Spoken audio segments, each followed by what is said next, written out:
Yeah, so StackAdapt started about 10 years ago as a native advertising platform, and then evolved to other channels. I've seen the power of what relationships can do. And people work with people, humans work with humans. And at the end of the day, nobody really wants to use a software company or a platform, and they don't like the people. Brand ultimately comes down to, do you trust that brand? Trust is the biggest, most important word when it comes to brand, in my view. Here we go. Bottoms up.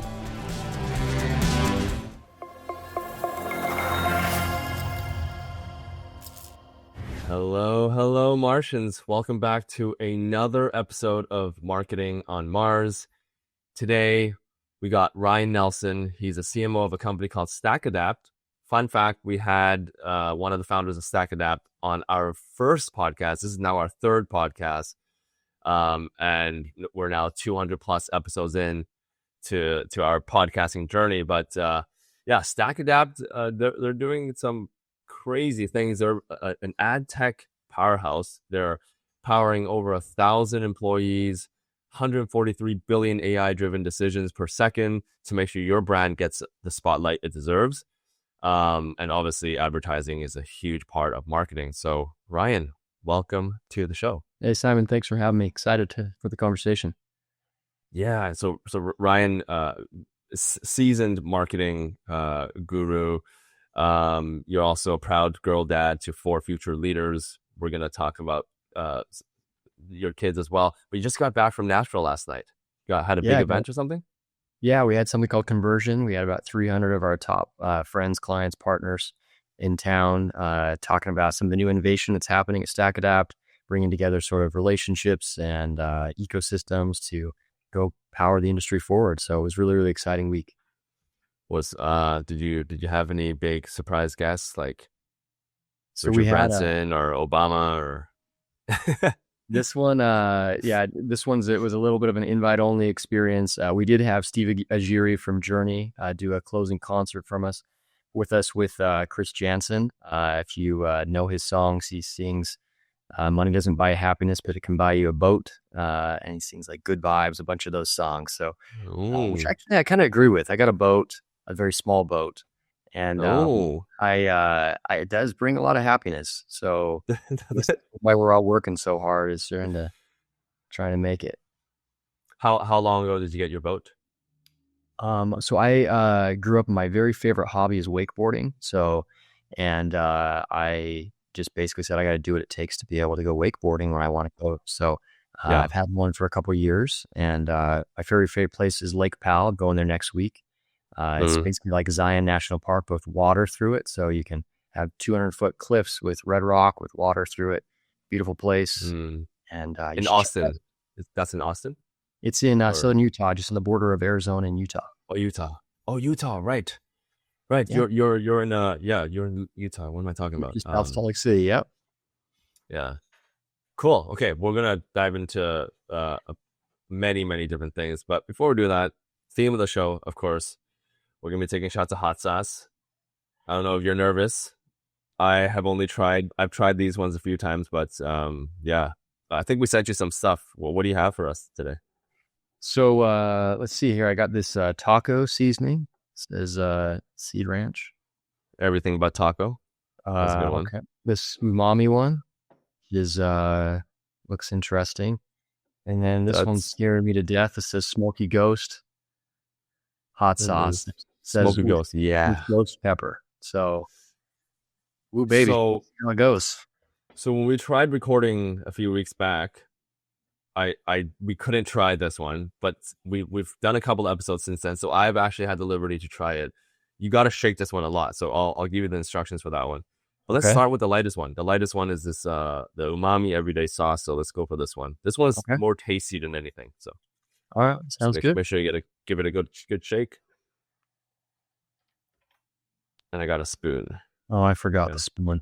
You gonna go straight from the bottle? I don't know. Oh no. Maybe. Okay, well, let me try. Here we go. I'll fill up my spoon. Cheers. Bottom's up. I don't love hot sauce. I'm gonna tell you. I'm not gonna lie. So that one's not that spicy. It's more like, yeah. Was it sour?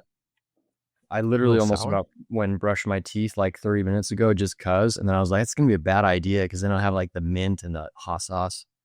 Wouldn't be good. So uh anyway, I'm here for the journey today. You're here Boom for the on. journey. Yeah. All right. Let's start with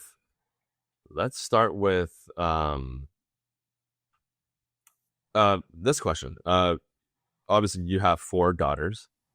Yeah. That's a lot. That's a lot of kids, a lot of daughters. A lot of girls. Uh, wait, you have 5 or 4? 4. Yeah. Four girls. And a Who's golden who's retriever. and a golden retriever. So you're obviously you're leading one of the top programmatic platforms in North America and even around the world. And you're also raising 4 daughters. Who's tougher to negotiate with, your media buyers or your kids? Yeah, definitely the girls. I'll tell you, I just got the other day, like a couple weeks ago, I got home and they had bought baby chicks because apparently we're on a homestead now and we're gonna be farmers.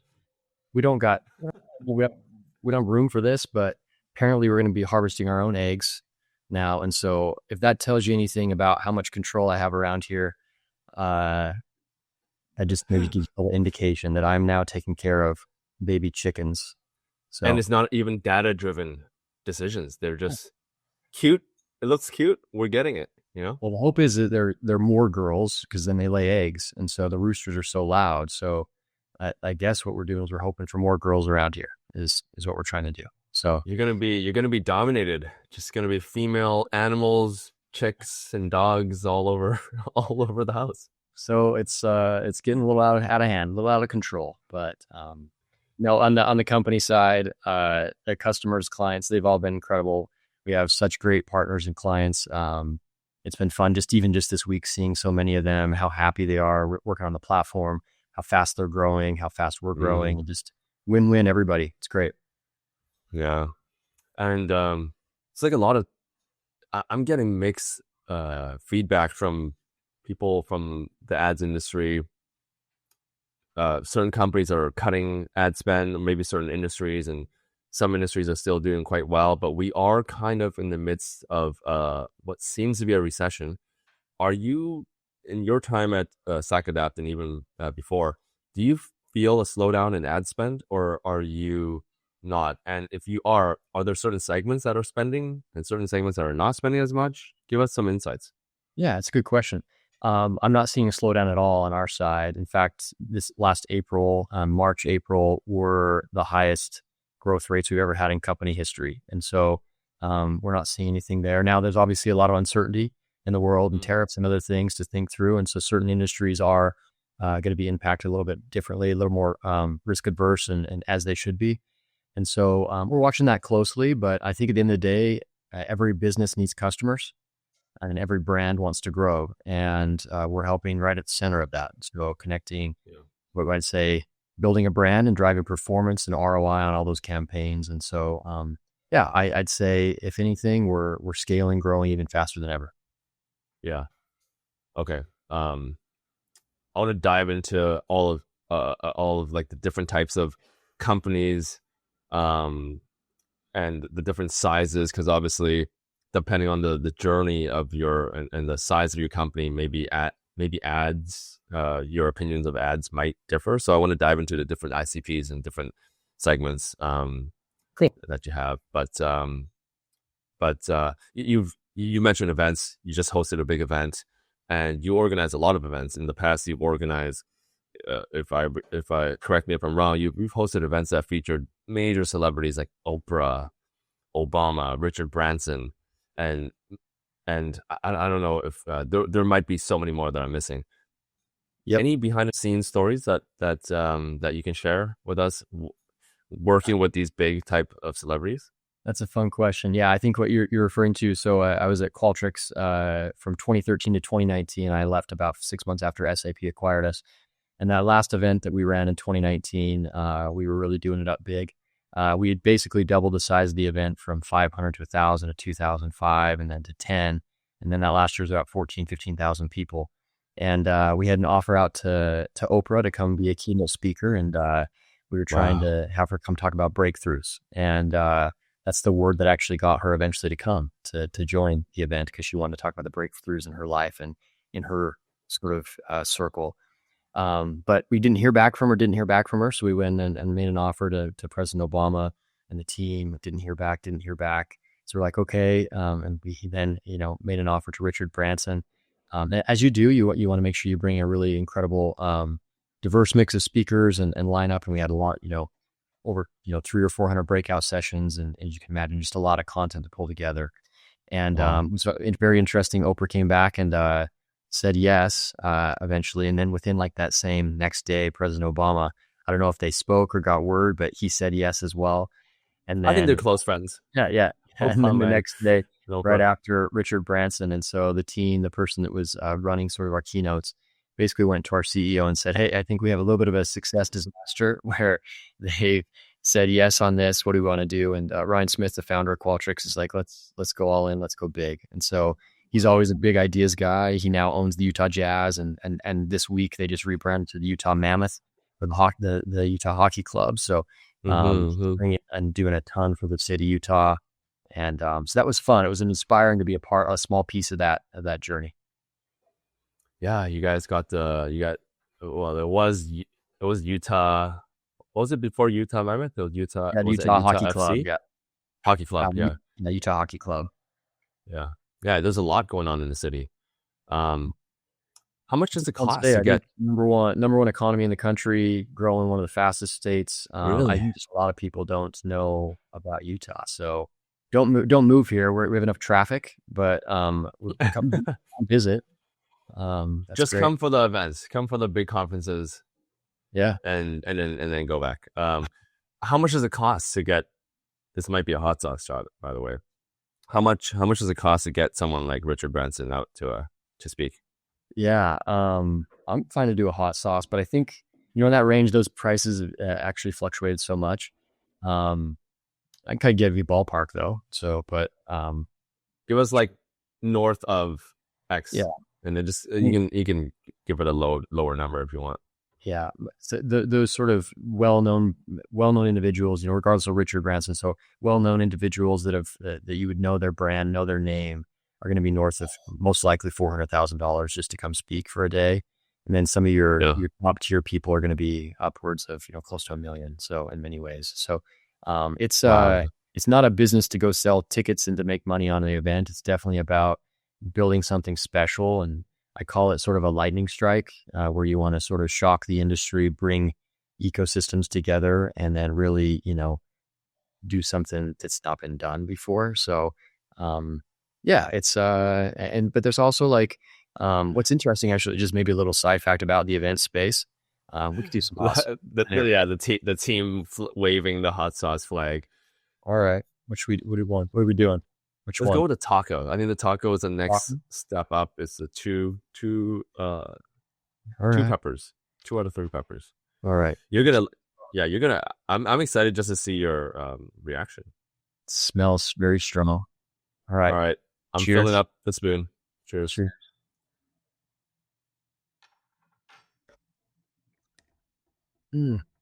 Oh my God. Well, that was a lot.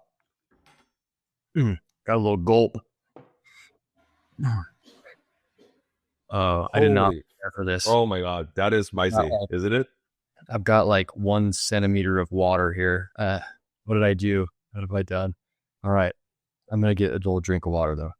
It is actually really spicy, guys. It's a good burn. And I have Invisaligns on. Oh, I should have taken it off. You're going to get stuck in there. It was just stuck. Yeah. Actually, we'll save that flavor for later. Yeah, that's spicy. That's I good. should have taken out my Invisaligns. You're a seasoned veteran of this. It's a rookie mistake for that was a rookie mistake. Yeah. Oof, it's just burning my gums right now. Yeah. Holy smokes. Lips are burning. You have any hobbies? You have any hobbies outside of marketing? Good question. I outside of apparently raising chickens, am now actually playing a doubleheader softball league. Taking out my Invisalign. Thank I you. gotta take it out. Little ghost pepper slipped into that bottle and Okay. gotcha. Surprised you real good. Oh, So okay. Invisalign's out. yeah, no, I play in like an old man softball league on sometimes Wednesday nights. So that's kind of a little hobby. Love the outdoors, love mountain biking, certain, snow skiing, all that stuff. So Utah's a great place for that type of stuff. Hmm. Yeah, Utah. I imagine.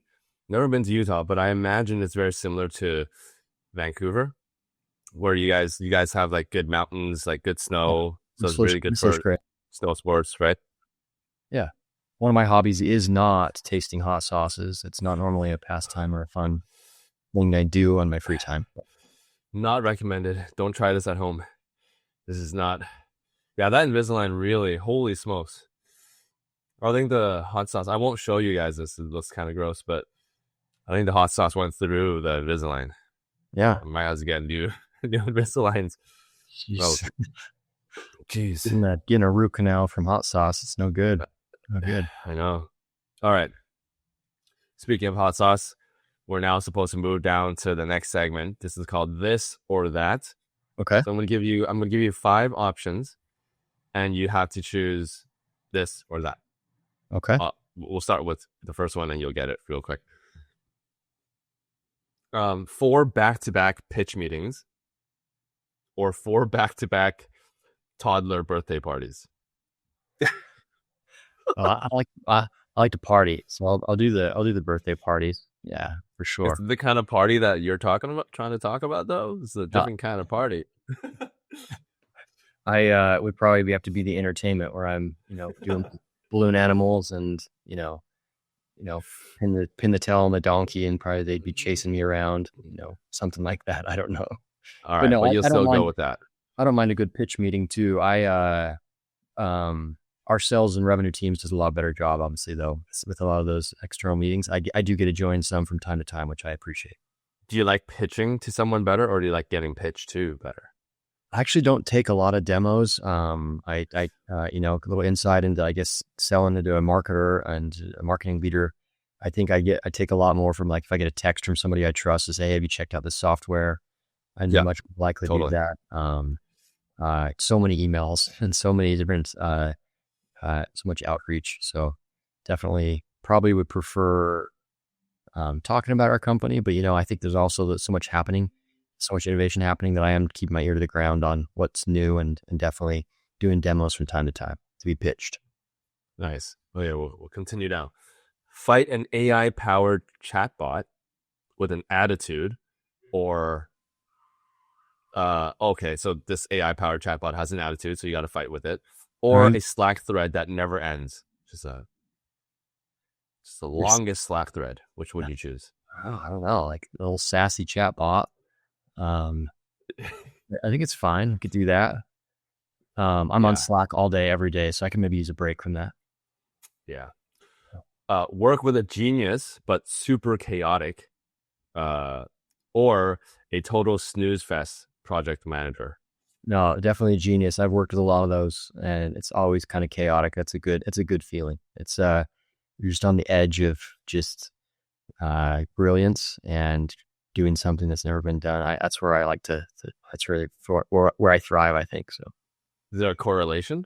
Are all geniuses chaotic in some no, sense? but I do think founders do need be a little bit crazy. You got to be crazy enough to go all in on your idea and to believe in it. So I think I use the word intensity. To be a great Yes, founder, you got to be you got to intense. be intense. And Yeah, some are better intense than other intense. Some put the intensity, in a negative way on the team, and some put it in a uplifting, optimistic way. And that's the better way, I think. and I find that this intensity from founders often leaks through to other parts of their life. So they're intense in everything that they do. Yes, absolutely. Like Yeah. the All, successful all in founders, all yeah, the time. Yeah. all in all the time. All right, last one. Yang Han and Cass Hudson, Yep. the CFO. Yeah. Who do you dislike working with the most between these two? There's not an answer, because they're both awesome. Like, they're ridiculously awesome. So I'll do hot sauce for them. I'll take one for them, for the team, if you want me In to. honor, in All honor right. of the CFO. Yeah. Like they're both like, I think Cassandra is the youngest female CFO to take two companies public before the age of 40. Like just a Yeah. just a genius. Yang is like the basically super genius who just loves to work and like is also a black belt in taekwondo. Sorry, excuse me, jujitsu. Black belt in Jiu-jitsu. jujitsu. And Wow. so there's so many layers to that onion. So, but yeah, what one do you want me to do? I think we're going up to Smoky Ghost. Oh, Smoky Ghost. All right. I hope they Now, thank me for I this. hope you don't hate me. I don't know. I've only tested it once really briefly, but I don't remember the taste. So that just All right. I think it's a little All right. hard to I'm pour hoping out this is though. like a lot thicker so it doesn't like flow as smooth. But It is a lot thicker. So yeah, I poured all right. a whole spoon. It So looks a little bit cheers. like that. Cheers. Mm, mm.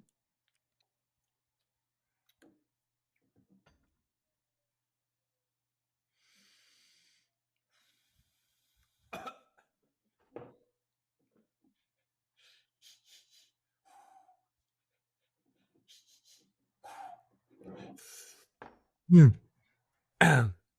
I actually think the taco is more spicy. You What do you probably think? got like a taco little seed or something, like a little jalapeno or something in there. I, It was like what do you think between these two? Which one is I think I spicy? like the taco flavoring the best. Me too. Yeah. Smoky Me too. Ghost. It is smoky. I'll give them that. It is Yeah. smoky. Gives a I little don't it's know. I don't know if the three pepper makes it justice. I think we talked about this yeah. in the last episode too. This taco seems a little bit more spicy compared to No. the. It says Smoky Ghost is a spicy, smoky sweet. Ghost pepper and chipotle bring the heat. That's cute. Little It rotten. definitely is. It definitely is more sweet. It is more sweet than spicy, I think. Well, All let's right, go. so let's dive into marketing because we're both marketing nerds here. You've been working at StackAdapt for now a little over a year. And obviously it's programmatic ad platform. Talk to us a little bit about the business of StackAdapt, the revenue models and everything, and then we'll dive into the marketing, how you guys grow through Yeah, marketing. absolutely. Yeah, so StackAdapt started about 10 years ago as a native advertising platform. So, and then evolved to other channels. So video, display, and then into digital out of home, connected TV, audio, all these different channels. And so basically you can run any channel on StackAdapt. And basically we have a full end-to-end solution. So you can identify your target audience, import your first party data or build it yourself with, we have a data hub that we launched this week, sort of a customer data platform. You can do everything end to end, which is an exciting announcement, and full end to end. So you can run an ad, run a campaign across channels to the right audiences. You can have them something called cross-channel attribution. So we can start to track if you were to see something on connected TV, you were then to go maybe go into your laptop and see an ad that's connected to it. Even cooler, going into maybe the city and seeing an ad on a digital billboard that was maybe targeted to that same thing. There's so much that can be done based on your based on geolocation, IP address, and other things. And so it's a incredibly easy to use ad platform, and buying ads just we make it really, really easy. And then we have a full suite of measurement tools to be able to help you measure, optimize. AI is built from the ground up inside it, so you can basically have ads getting smarter, more personalized, millions of times a second. So it's really incredible that way. And then we launched something this week. We launched a full email platform to be able to do things end to end. So what's exciting about that is running an ad, and imagine, let's use an e-commerce example.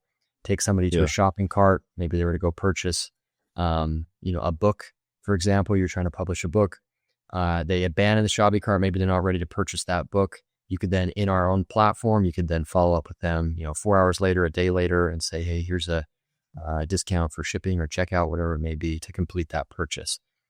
We also integrate with HubSpot and other email platforms if you'd like to continue using Right. your own tool. But yeah, so it's been incredibly valuable end-to-end marketing platform for some of the best agencies and brands around the world. So Wow. And now you are there, I assume there are different segments in terms of the companies, enterprise, small, medium, SMBs, and maybe even startups or whatever. yeah, Um, yeah. Is there like a minimum amount that you have to spend to be able to use StackAdapt, or yeah. like, yeah, walk us through the different Yeah, so segmentations. there's no minimum commitment, but we do see that those that spend starting with around $5,000 campaign, $10,000 campaign is likely when you're going to start to see results. We're known as sort of historically, which we're sort of changing this perception, and we're known as a mid-market DSP historically, where we have a lot of mid-sized agencies, a lot of mid-sized brands on the platform, just kind of right below the top 5 holding companies. But what's fascinating right now is we're winning a lot of market as we go into bigger brands and bigger agencies. And so we have a full enterprise sales team that's been built out over the last year. We also have a retail media and a partnerships group that's been built out. Some incredibly talented people have joined the company the last year or two. So the definite perception and kind of even just the results of the company is certainly shifting very, very quickly. So that's been fun to see. Wow, that's incredible. And so you guys do it to engage your clientele and your prospective clients. You also host a lot of events, of course. You run ads. You have various different ways to engage with new prospective customers. What are your channels like? What's the breakdown of your channel, and where does the money for StackAdapt get spent? Like the Absolutely. marketing budget. Yeah. So one, we are a power user of our own platform, so a very, very strong believer in using our own tool, and we're seeing incredible results. So what we'll do is for example, a lot of marketers, obviously B2B marketers, we're going to use LinkedIn, and we're going to be able to target very specific accounts, different audiences, titles, roles, etc.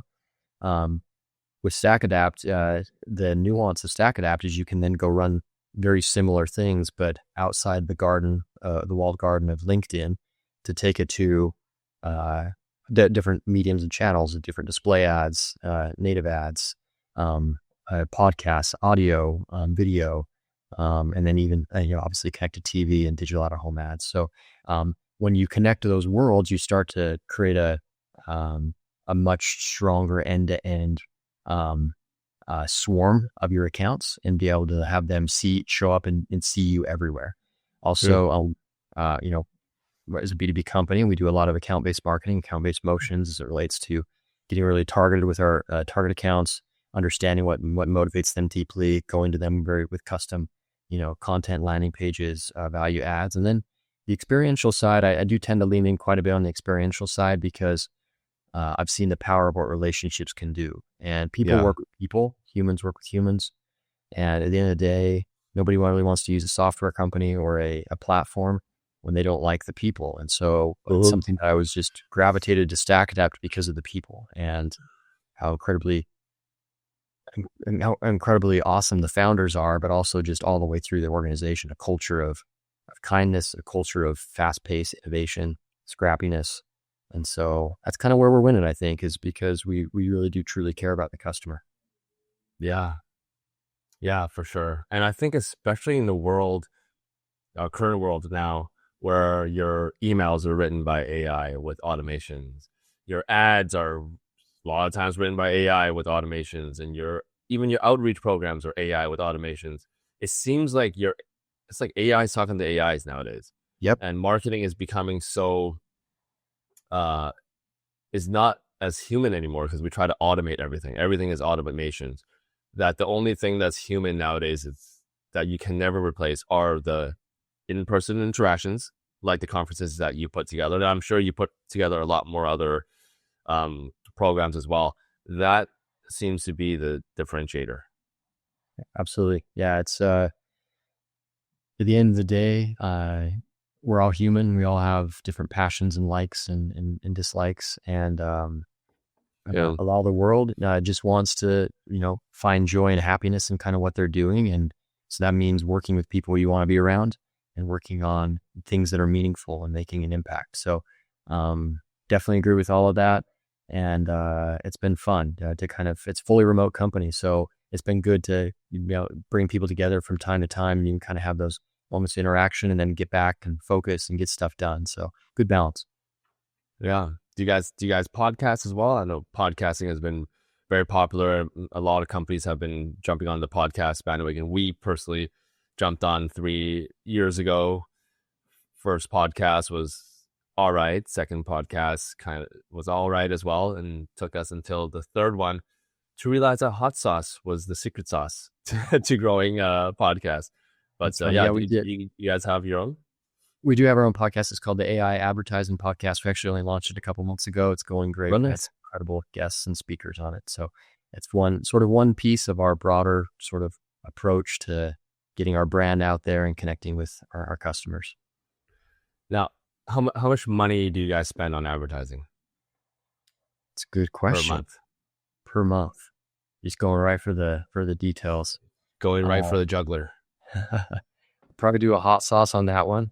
I'm happy to share. Yeah, everyone's all excited now. It's the hot sauce. Oh, what are you gonna share?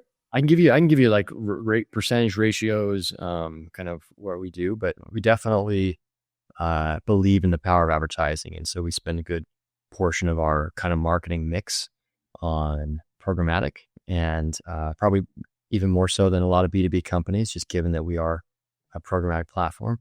But I think it's fun because we are paving the way of what's possible with it, and others are following suit, which is great. So, but because I didn't answer it, what one should we do? Let's let the audience, if the audience wants to choose one, you can choose one. But I think I really like the taco. I'm down. Okay. I'm down to do the taco one Let's again. do that. Yeah. But without my Invisalign this time. All right. So should be better. I'm gonna put my Invisalign in just so I can experience what you did. So Please be my guest. I would love for you to feel that pain. Yeah, I got this. Just gonna take a little quick hit here, and Right. Cheers. Oh, this is so good. It's so spicy. Like the spice hits right away. It's definitely the I love best. it. It's definitely the best flavor. Yep, best flavor. So thank you to the Seed Ranch guys. Thank you. They're keeping my shelf well stocked with good hot sauces. It's delicious. Green habanero with some pickle jalapenos as well. They're getting a good shout out on this. It's good. Yeah. What about ROAS? Let's talk about ROAS. So because all marketers, you're looking at that number, trying to figure out which channel works best. How do you think about ROAS nowadays? ROAS have dipped. You know, if we were talking 7-8 years ago, CPCs cost for ads were way cheaper, and so getting a ROAS was way easier back then. Yeah, and maybe we're also in a tougher economic environment right now. Talk to us about what you're seeing about like the trends of ROAS nowadays. Absolutely. Now, we just ran a study with ad perceptions and found that basically 74% of marketers are prioritizing performance over, the other remaining portion on brand. And so if you think about the two concepts of marketing, brand and performance is definitely ties with ROAS and some of the short-term metrics of it. But there's also the other element of brand, and which is a little bit sometimes more difficult to track and measure. And so as a business, as a marketer, you have to determine what is your marketing mix going to look like. As it relates to ROAS and return on ad spend, as a marketer, you're probably going to get fired if you're not proving results, pretty quickly. But also, like, are you punching above your weight and having people text your CEO saying, "Hey, I'm seeing your brand everywhere"? That's the strongest ROAS there is when you get a outside perspective that is filtered, that says, "Hey, I'm seeing you guys everywhere. You must be doing something right, and your marketing team's crushing it." That's the real runway that you want as a marketer. But it's important to get a good mix there. I think I try to get quick wins as I join a new company.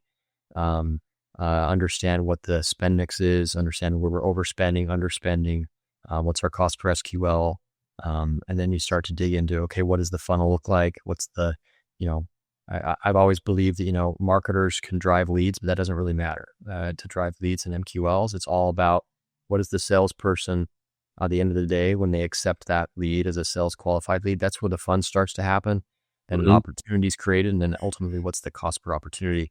I'd say, just to kind of wrap a thought on that is you need a good mix of both. Our platform makes it really easy to see what's performing, what's not. It optimizes it automatically to start putting more towards what's converting. And then just the final close on that would be, I think about the word conversion a lot. We named the event this week conversion because whether you're a performance marketer or a brand marketer, there's one thing in common. You're trying to drive conversion in the funnel and convert them to your brand. Exactly. You're trying to get them to the next stage of the pipeline so that, from a lead to MQL, from MQL to SQL, there's a variety of different steps that are required. I like what you said about earlier. And it's true. It's brand versus performance, and there has to be a split on that. How do you think about that? Obviously, StackAdapt is a way later stage company, and maybe when you're earlier stage, maybe you have to drive more money towards brand. Although companies nowadays are probably, everyone wants performance, everyone wants results and returns, but how do you look at brand versus performance split as the company progresses through a different stage, from early stage to a little bit later stage like StackAdapt? Yeah, I like creating. One of the reasons we had this event this week is because it's not just an event. What it does is it creates an opportunity for us to have a lightning strike moment in the industry where 6 months ago, I can talk to the product team and say, hey, we want to have this thing in May. We want to be sure that we're announcing some exciting, incredible things. Let's make sure that that's our backstop to have those ready to go. Our sales team and revenue teams, we want to be able to launch a new message and update all of our sales assets and playbooks and tools and resources. Let's be ready by this date. Our CEO and executive team, this is how we want to get it full alignment end to end on the entire business model and go-to-market motion. And so, as a marketer, I think about, scaling up as like very, very scrappy startup company. AI is a very powerful thing that's leveling the playing field to help you move faster. And I think at the end of the day, oftentimes brand doesn't matter that much when you're up and coming and scaling. Initially, to maybe clarify what I mean by that. My mom doesn't know who Salesforce is. And so they're one of the biggest companies in the world, but they don't impact a lot of the world in terms of that. Now she knows Amazon and Coca-Cola and some of these B2C brands. And so you only really need your brand to hit with the people that matter most to you. And so the right people. That's why you're seeing so much proliferation of LinkedIn posts, and because it's this free channel where founders and others are posting and being really loud on LinkedIn and getting others to chime in, because that holds a lot of weight. We brought a software on recently. It's actually a very, very small company, but they're very, very vocal on LinkedIn and they appear a lot bigger than they really are. So kudos to them for doing that. And so, it's got to be a mix though. It's got to be a mix, and brand ultimately comes down to, do you trust that brand? Trust is the biggest and most important word when it comes to brand, in my view. Yeah. So much to unpack there. That the world is changing so quickly as well. Like you said, AI is kind of impacting.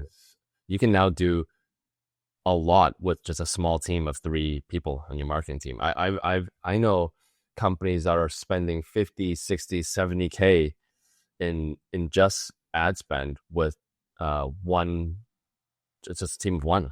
Yeah. Whereas back then that was like a full agency managing it. Because AI is just so powerful now. I think the next $1 billion company will probably be just a team of 4 or 5 people, which is crazy to think, right? Yeah, when you think about cost per employee, you kind of want that. There's a lot of companies that are public, or 300,000 or so cost per employee. There's some of the better companies up to 600,000 or 700,000 in revenue per employee. Some of these companies are now having crazy valuations with a very, very small team, and so it's exciting. Yeah. Um, Speaking of small teams and large teams, this is probably a hot sauce question, but maybe you can answer it. How much revenue does StackAdapt do nowadays? Since we're private, I'm not allowed to share, but I will say we're Darn. growing like crazy, and you know, several hundred millions in revenue, scaling in a really, really big way. So it's a sizable company. I think we hired over 400 people last year, so we're about 1,400 employees now, actually. So I think even the bio they gave you, I think probably a month ago when we coordinated, where it's getting outdated very quickly. But hot sauce, that's Word on the street. We'll do a hot sauce. Word on the street is that StackAdapt is doing 400 million, close to 400 million in revenue. I would say, as a response to that, I don't think you think it big enough. Oh, all right. I'm not going to All comment. right, Barack Obama, we got you. Okay. You choose the next one. We've tried all three already. Which one do you like? Let's go back to let's go to the everyday sauce for an everyday day. Yeah, for the everyday guy. This will be good sauce to eat with your chicken. I'm not going to eat my own chickens. I will go to the grocery store for that. I'm not an animal. I'm not an animal. What are you implying? I mean the eggs. Oh, the eggs. You're right. Yeah. That's right. That's a magical thing. Chickens, there's a stand-up comedian that's talked about this. Like, it's like the most magical thing in the world. Like, it gives you a gift every single day with an egg, and it comes pre-packaged. It's all it's incredible. crazy. Yeah. Right. Cheers. So this one's a little more watery, so it probably comes out a little quicker. Now, like the taco one the best. Yeah, this one has dried olives and some mushrooms. It's all right. We got to send you this one. This one's the other umami. It's called the umami reserve. Okay. And this one has 3 stars, 3 peppers. So it is quite spicy. It's quite close to the taco in terms of spiciness level. All right. Maybe for round 2. So you guys do one big event per year, right? Or is it multiple big events per year? A lot. I think we had 180 events last year, so there's a lot of events happening all the time. This was like hosted by StackAdapt. Yeah, we have we have something going on every week. There's things. It's incredible events team and marketing team. It's kind of all over the globe, kind of focusing on different activations. I'd say the one that we really put a lot of effort and energy was in bringing together. It's not really a user conference. I call it more of an industry event, gathering, welcome those that are not clients as well. And it's really about connecting, great people and great technology, and to drive, really bold ideas and bigger impact is kind of the focus of it. And so that one is a lot bigger. We don't do these all the time, probably once a year for the bigger one. It'll start to get a lot bigger in size. And then we'll do a lot of different virtual summits, a lot of obviously trade shows and events, conferences, a lot of our own hosted as well. We do some fun stuff. You guys do, so are all your events kind of around some kind of product launch, or you try to talk about StackAdapt at the events, or do you host events just for your clients to network with other clients and get to know each other and just like kind of support your roster of clients like that, just like more like networking type events? You guys do those? Yeah, both. We do product launches. I think we're announcing hundreds of features every single quarter. There's lots of innovation happening, but we bundle that all together once or twice a year to kind of tell a bigger story and to help connect why those features matter to the overall vision of where we're going. And then we're taking this conversion event in Nashville, taking it on the road. So we'll be in London in June, and Singapore and Sydney in August. Now walk us through the planning phase of that. You've done so many of these events at Qualtrics and now at StackAdapt, and I think even And in between, you worked at MX Mhm. for 5 years. I assume you hosted a lot of events there. Yep. Walk us through the planning for an event like that. Yeah. What goes on? It takes a lot. In fact, just very top of mind, Emma, one of our events managers, she posted on LinkedIn this morning. She said, I think she counted over 12,000 Slack messages related to this event this week that we did, and so lots of coordination that goes into Wow. it. So that gives you like the very like detailed look of like how much communication is required. We tend to look, a year out, 8 months out at the least, in terms of venues and logistics. We look at the data of where our clients want to be, where they're at, where they would be inclined to travel to. Um, we start looking at speakers really early, who's going to be inspiring. I love bringing speakers who are best in the world at something and have become and kind of really refine their art or their craft to become the very best. It takes a lot of discipline to do that. And I like to incorporate unique surprise and delight moments too, where there's opportunities there. So I kick off the event normally with kind of bringing somebody on stage and doing something kind of fun and creative. And so this week I brought somebody up on stage, and they asked, basically, we send a survey at a time, what can we do to make your experience absolutely incredible while you're here? They asked for some help meeting new people and networking. So I basically had them come on stage. We got them a I love networking vest and I love networking flag. And we had them joke around. I said, if anytime you want to talk to somebody or network, just raise that flag up in the air and they'll come running for you. And so that was a fun kind of moment. We were joking, obviously. Oh, wow. It's fun. Oh, okay, cool. Okay, so it's a joke. I see. So recap: your first step is finding the venue, locking down the venue and Yep. the location, and then you go for speakers, and then you try to find unique moments. Which I agree. I totally agree. Every single event should have a unique moment, and I want to dive into that. Okay. When do you think about money? At which stage do you think about money? Because money also obviously sponsorships, costs, and everything. Is that part of the venue process where you think about sponsorships, or sponsorships comes way later? Yeah. Sponsorships I like to have later on. And now not every business is in the position to do that. And so sometimes you have to have sponsors. I like building something special before we invite others to be a part of taking advantage of it. I'd say I'd like to create value to an attendee and have them experience it and say it's the best event I've ever been to. I'm going to come next year, no matter what. It's like the one event on my radar that I absolutely will be at.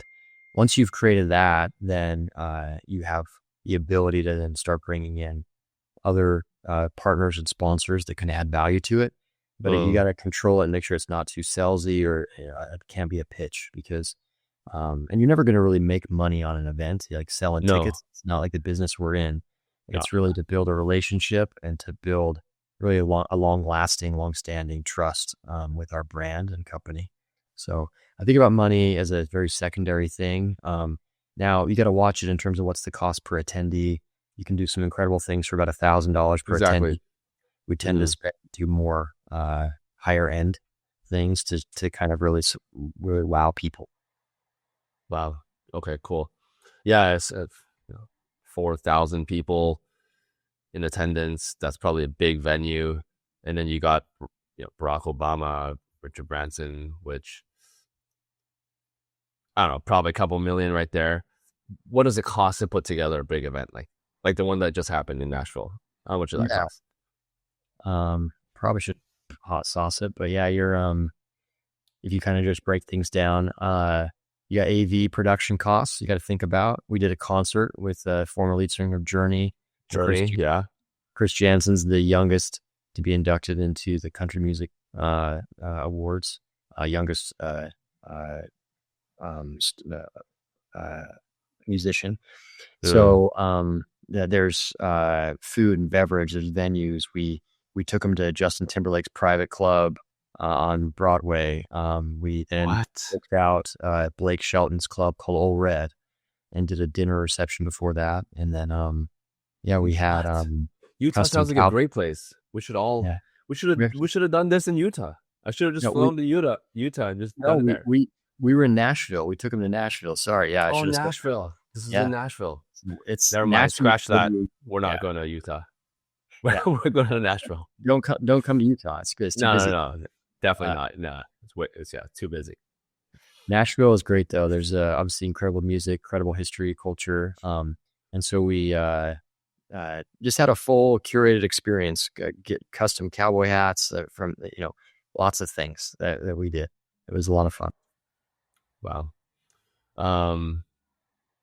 Okay. So quite expensive. It's quite expensive to run. I I hear for like for some of the other guests that come on the show, some of these events will cost like 2 to 5 million to put together. Oh yeah, easy. Yeah, Um, for sure. easy, right? Yeah. Okay. Well, the team was nice with that answer. I don't see any hot sauce flags, so we're gonna continue. Okay. Um, let's talk about the future a little bit. There's so much going on. AI is changing many different parts of our business, marketing included, even customer service. There are robots that can call, like the sales team. They'll just do all the prospecting for you. Mm-hmm. I don't know how good they are, and I don't know how effective they are, but there are. It's getting better. What is one thing that you're thinking about? What's one trend that you're really thinking about that you're like, this could really change everything? Yeah. We had some speakers, and one of my friends, who's probably the smartest person I've ever known, has several books on AI and kind of like think through things. I think I was talking to him this week about the longevity of life and how with medicine and science and AI and being able to have diagnostics on the human body, those that are being born now and even just those that are quite young, I think we'll have a very realistic shot of living to 120, 130 pretty easily. And so then that starts to think about what does that mean for retirement and how long do you Are we work? gonna look like we're 130 though? Yeah, I that's want to live to 130, but I want to look yeah, like 50. 100%. That, Yeah. you Yeah. know? Why not 27? Okay, fine. Yeah, shoot for the 27. moon. Yeah, I know. So that's a kind of the world is getting, speeding up so fast in that as it relates to ad tech and MarTech, I think one thing that I think is really exciting is it used to cost several $100,000 to run a commercial and to build the creative for full video production crew, and small businesses, very small companies are now able to use AI to build ads and to build video that are really TV ready. And so it's going to open up a whole new world, a whole new audience. And we kind of are positioned perfectly as a company because we have so many companies that are small businesses or mid-sized businesses on our platform. And now they actually have the ability to go run an ad on ESPN or Disney or NBC or even, the Olympics or in a regional spot. And so that's exciting. It's really exciting. One of my friends, he's they're in seed stage. They're about to raise their Series A. It's Mm-hmm. called Go Loti, Loti. Uh-huh. There's a shout out to him. They he used to work in LA in the Hollywood scene, so he knows a bunch of the Hollywood actors and everything. He built a platform that helps monetize actors' faces. So if you want to create an ad, you can use Snoop Dogg's face, but you got to pay Snoop Dogg 10 cents per view or Okay. per whatever if you use his face on a platform. And apparently he already has a ton of, because he used to work in the Hollywood scene, he already has a ton of actors already signed on that Wow. are in the LA scene. I mean, it's already happening. People's faces are being used for deep fakes. Trump, there's probably 1 million on Trump. He's probably the biggest one to be used. What is that future going to look like for ads when you can just use Morgan Freeman or whatever and not have to pay them Yep. the full $1 or $5 million? You're just paying them per click kind of thing. Yeah. And is that gonna numb us to society to just never trust anything online, and so everything is in person? And so that goes back to our original conversation that the in person is just going to be so important. I'm going off on so many different tangents, but Yeah. thoughts Well, on AI and yeah. faces and stuff in Well, ads. that's a cool idea. I'm sure the artists and athletes and actors are all appreciate making money on a impression basis versus just it being kind of stolen from them. So that's like I think a creative way to do that.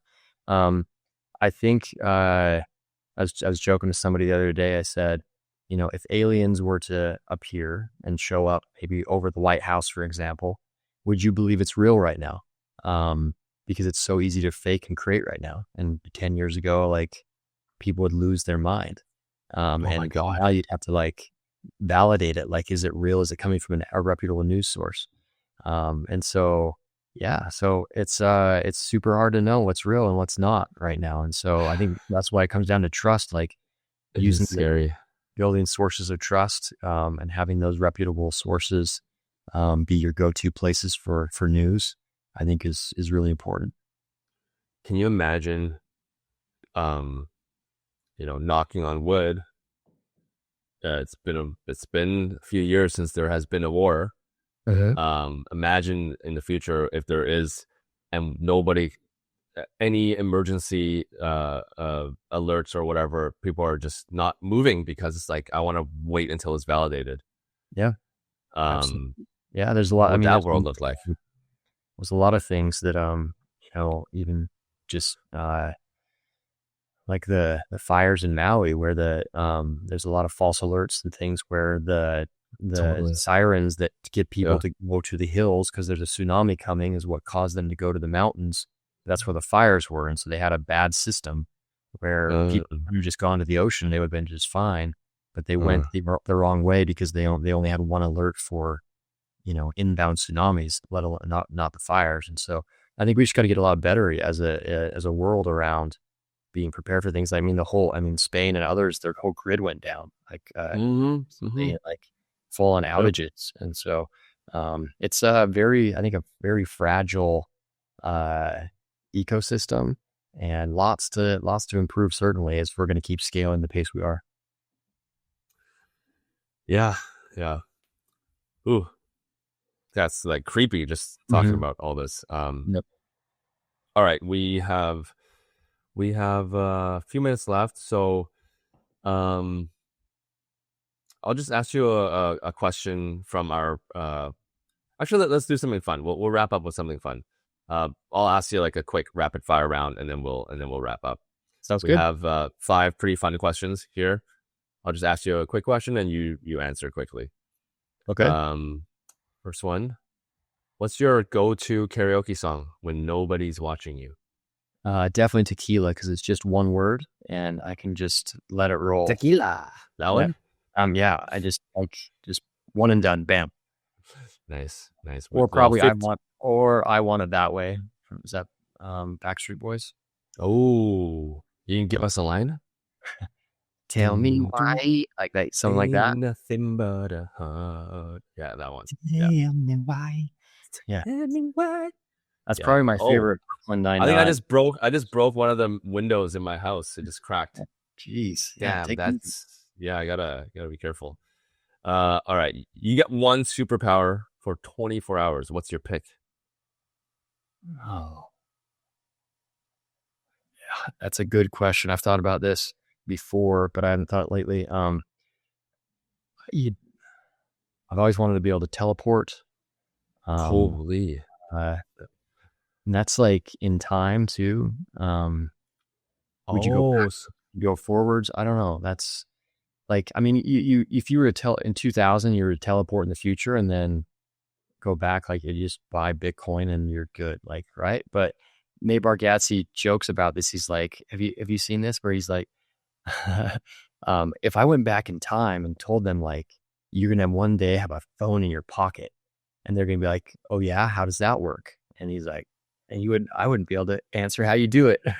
So he's like, it's like a satellite. And he's like, what's a satellite? And he's like, I don't know. And you're like, yeah. it's funny. Probably, Yeah. And if you went back in time and bought Bitcoin, would you buying Bitcoin then affect the future of Bitcoin? I don't know. That's it. I don't know. That's a That's good. it was getting kind of all right. What's the Yeah. weirdest thing you believed in as a kid? The weirdest thing I believed in. Well, I think that quicksand was way overhyped with Princess Bride and those rats. Remember the rats and people them falling in quicksand? I like would see a sandbox and be And you'll like, just get "Man, so creeped out. am I going to sink? Do I need to like stay away from that sandbox?" So that was definitely something I believed in that definitely never impacted my life at all. So I'd say quicksand. All right. What's your current most irrational fear? Current most irrational fear. Or your biggest fear? Doesn't have to be irrational. Probably coming home tomorrow and seeing more chickens. I'm trying to think of what uh, I don't irrational fear. I'm How very many chicken? How many chicken? Is it well, chicken or chickens? Do you have to put an S after chicken? yeah. It's all right. It's 11, English is not my first language, guys. 11 chickens. We have 11 chicks, 11 baby chicks, and they're getting big really quickly. Yeah, 11. Holy smokes, that's a lot. So your The house girls must want it. be. The You guys girls living want on a farm it. right now? No, we live in Utah, and it's kind of in the suburbs. So nothing. It's not a farm. Definitely not a farm. Not a farm. Yeah. Okay. All right. Last question. Who's the most annoying investor you've ever worked with? The most annoying investor. Oh, I think I've liked them all. I guess I'm gonna have to do some hot sauce, huh? I think that's you trying to throw me under the bus here with them all. Should we go for? Okay, fine. Okay, fine. Let's do the drink. Let's go to taco. I really like the taco. All right. And we'll wrap up with this one. This will be the last one. Sounds good.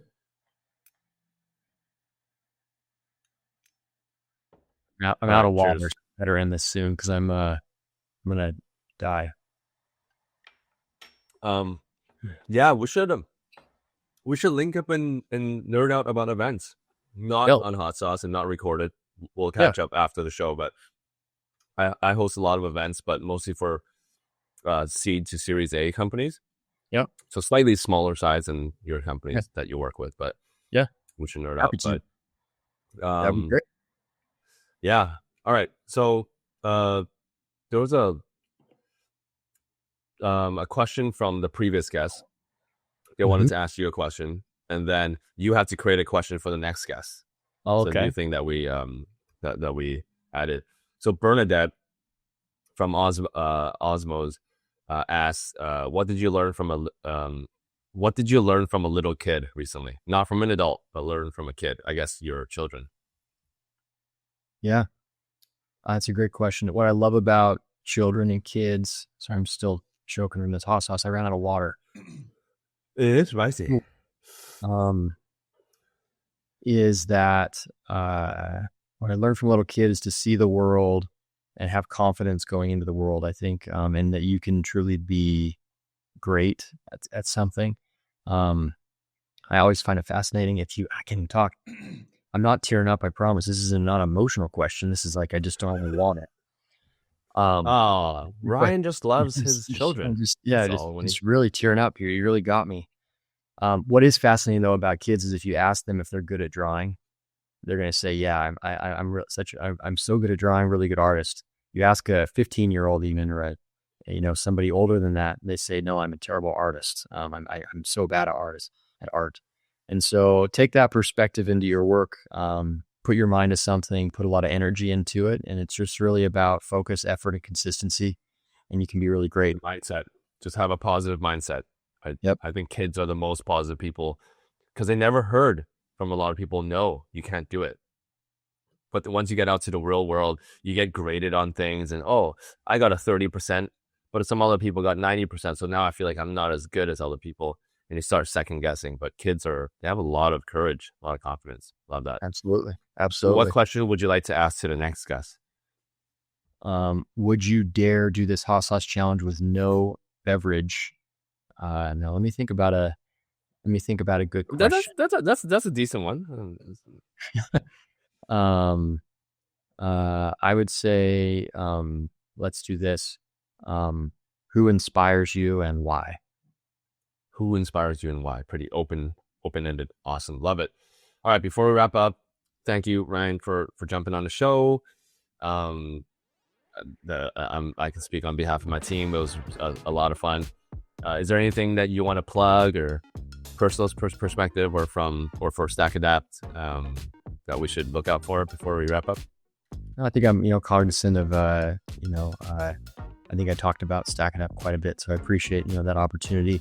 I appreciate you guys having me on. Thanks for, fun format, great chat. It was an entertaining for afternoon, so I appreciate it. Awesome. Thank you. Well, thanks for coming on, and we'll catch you on the next one. Cool. Good luck to y'all. See ya.